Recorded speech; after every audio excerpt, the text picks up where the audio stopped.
Welcome to Awe Studio and this video guide of demonstrating all the steps of veil painting from the initial paper stretching through the painting process and finally to the removal of the tape and the artwork from the board. And please subscribe to this channel and support me on my Patreon. The link is in the description.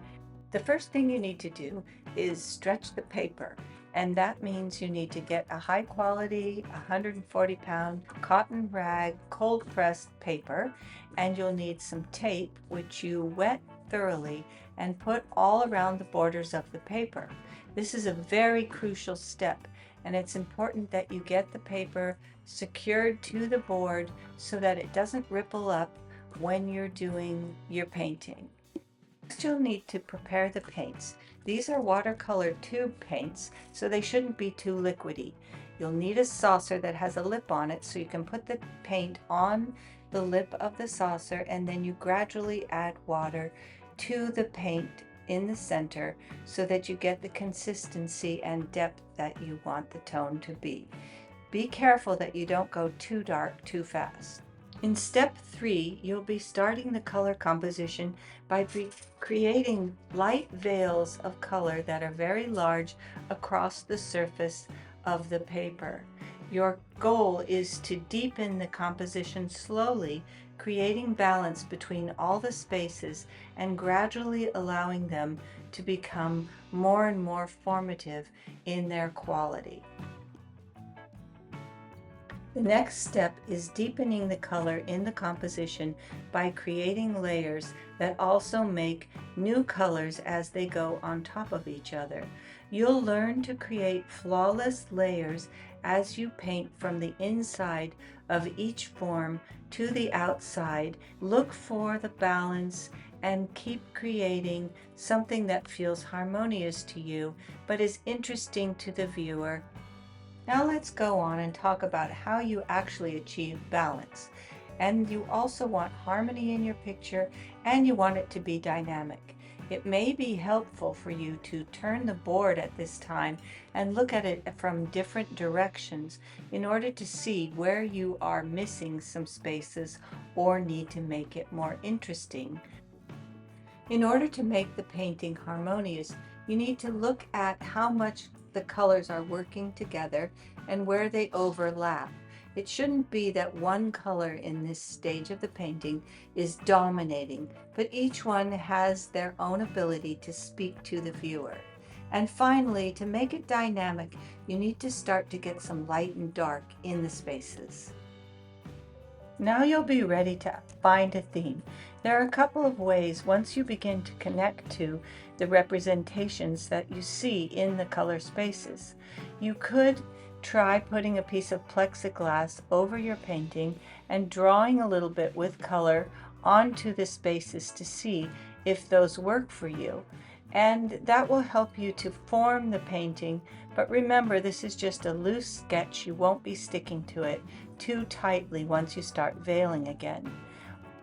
Or you could use a white piece of chalk to gently sketch onto the surface of the painting and later wipe off those marks with pure water.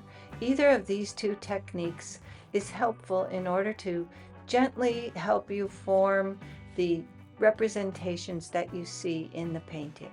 At this point in the painting, I might look at some reference material in order to know what the images really look like, but I don't copy right onto the painting. I just remember what a hand looks like or something like that, and then I create smaller and smaller veils as I paint on the painting to transform the color spaces into what I'm envisioning. Painting the theme motif forward is a very delicate process where you will need to put smaller and smaller veils on and get deeper with your values. But remember, you shouldn't paint just small veils. Come back to really large veils every now and then, and never repeat exactly what you did the time before. Make it fresh and new every time as the picture gradually contracts from the large spaces of color into the actual contours that make up the images that the viewer is going to connect to.